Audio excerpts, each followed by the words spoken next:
अस्सलाम वालेकुम दोस्तों, आप देख रहे हैं एमजेड स्टूडियो अपने होस्ट मोहम्मद जमाल के साथ।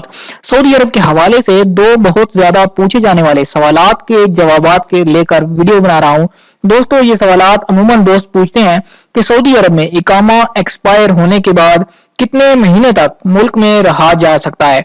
एक तो ये सवाल पूछते हैं और दूसरा सवाल पूछते हैं कि अगर खरूज आपका लग चुका है तो खरूज लगने के बाद आप कितने दिन तक सऊदी अरब के अंदर स्टे कर सकते हैं और कितने दिन के अंदर अंदर आपने सफर करना होता है जिसके बाद आप इलीगल होते हैं। तो आज की इस वीडियो के अंदर अगर आपके भी यही दो सवाल हैं तो मैं इनका जवाब देने आपको जा रहा हूं और ये जवाब ऑथेंटिक जवाजात की तरफ से होगा, कोई अपने पास से नहीं होगा। अगर आप भी इन दो सवालों के जवाब जानना चाहते हैं या आपके दोस्त अहबाब में से किसी के साथ ये मसला है और वो इन सवालात के जवाब जानना चाहता है तो आप इस वीडियो को आखिर तक जरूर देखिए और हमारे चैनल को जरूर सब्सक्राइब कीजिए।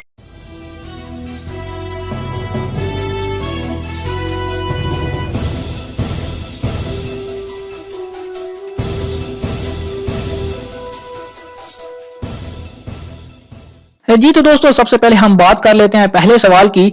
जो सवाल ये है कि अगर आपका खरूज लग चुका है, खरूज पेपर आपके पास है, तो आप कितने दिन तक सऊदी अरब के अंदर स्टे कर सकते हैं, आप कितने दिन तक सऊदी अरब के अंदर रह सकते हैं और आपने कितने दिन के अंदर अंदर सफर करना होता है।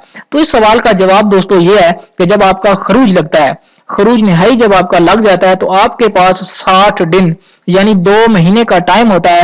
उन 60 दिनों के अंदर आपने सफर करना होता है। अगर आप 59 दिन भी सऊदी अरब के अंदर रहकर 59वें दिन भी सफर करें तो आपको कोई पकड़ेगा नहीं, आपके ऊपर कोई जुर्माना नहीं होगा, आपके लिए कोई मसला नहीं होगा। यानी खरूज लगने के बाद आपको 60 दिन का टाइम होता है जिसके अंदर अंदर आपने टिकट लेकर सऊदी अरब से निकलना होता है। अब आते हैं दूसरे सवाल की तरफ। दूसरा सवाल यह है कि अगर आपका इकामा एक्सपायर हो चुका है, आपका खरूज लग गया था लेकिन उसके बाद आपका इकामा एक्सपायर हो जाता है तो आप सऊदी अरब के अंदर कितना अरसा रह सकते हैं। तो दोस्तों, जवाजात का कहना है कि जवाजात से भी ये सवाल पूछा गया था। एक शहरी ने ये सवाल पूछा कि मेरा खरूज तो लगा हुआ है लेकिन इकामा एक्सपायर हो चुका है या होने वाला है, तो उसके बाद मैं कितने दिन तक सऊदी अरब के अंदर रह सकता हूं। तो जवाजात ने ट्विटर पर उसका जवाब देते हुए कहा कि फाइनल एग्जिट वीजा पर जाने वालों को इकामा की एक्सपायरी तारीख से कता नजर 2 माह की मोहलत दी जाती है। यानी चाहे बेशक आपका इकामा एक्सपायर हो चुका है, यानी जब आपका खरूज लगता है तो इसका मतलब होता है कि आपका इकामा बाकी था। जब आपका इकामा वैलिड होता है तब ही आपका खरूज निहाई लग सकता है।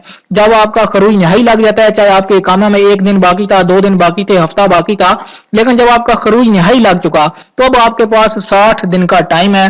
60 दिन के अंदर अंदर आपने सऊदी अरब से निकलना होता है। अगर मुद्दत के दौरान आप सफर नहीं करेंगे तो आप पर 1000 रियाल जुर्माना होगा। जवाजात की जानब से ट्विटर पर पूछे गए सवाल का जवाब देते हुए मजीद कहा गया कि कानून के मुताबिक एग्जिट वीजा की मुद्दत 2 माह होती है। मुद्दत खत्म होने से पहले सफर करना लाजमी है, जबकि सफर का इरादा मुलतवी होने की सूरत में वीजे को मंसूख करवाया जाएगा। बसूरत दीगर पहली बार खिलाफवर्जी पर 1000 रियाल जुर्माना किया जाता है। यही खिलाफवर्जी दोहराने पर जुर्माने की रकम 2000 और तीसरी बार 3000 होती है। जो गैर मुल्की मुकर्ररा मुद्दत के दौरान सफर का इरादा मुलतवी करना चाहें तो उन पर लाजम है कि फौरी तौर पर फाइनल एग्जिट वीजा कैंसिल कराएं ताकि जुर्माने से बचा जा सके। वाज़ेह रहे कि एग्जिट री एंट्री वीजा के लिए भी यही शर्त लागू होती है। यानी अगर आप छुट्टी जा रहे हैं, आपने एग्जिट री एंट्री वीजा लगवाया था लेकिन आप अपना इरादा मुलतवी कर देते हैं या किसी वजह से आप छुट्टी डिले करना चाहते हैं, नहीं जाना चाहते, तो आपको लाजमी तौर पे अपना जो एग्जिट री एंट्री वीजा था उसको कैंसिल करवाना होगा, या जो उसकी डेट है, जितने दिन का आपको टाइम दिया गया है कि इस टाइम के अंदर अंदर आपने ट्रैवल करना होता है, वो आपका जो पेपर निकलता है उसके ऊपर लिखा होता है। अगर आप उस टाइम के अंदर भी ट्रैवल नहीं करेंगे तो आपको 1000 रियाल जुर्माना अदा करना होगा। हाँ जी दोस्तों, उम्मीद करता हूं कि आपको आपके सवालात का जवाब मिल गया होगा। अगर फिर भी इस हवाले से आपके जहन में कोई सवाल है तो आप कमेंट में जरूर पूछिए, मैं कोशिश करूंगा कि जल्द से जल्द आपको उसका जवाब दे सकूं। अगर ये वीडियो आपको पसंद आए, लाइक का बटन जरूर दबाइए, अपने शहर का नाम लिखिए ताकि हमें पता चल सके कि हमारे देखने वाले कौन से शहर से, कौन से मुल्क से हमें देख रहे हैं। दोस्तों, अगर आप चाहते हैं किसी तरह आपको सऊदी अरब के हवाले से ताज़ा तरीन लेटेस्ट अपडेट मिलती रहे, हमारे चैनल को जरूर सब्सक्राइब कीजिए। साथ में नजर आने वाला घंटी का बटन लाजमी दबाइए, क्योंकि जब तक आप घंटी का बटन नहीं दबाते आपको यूट्यूब की तरफ से वीडियो का नोटिफिकेशन नहीं जाता।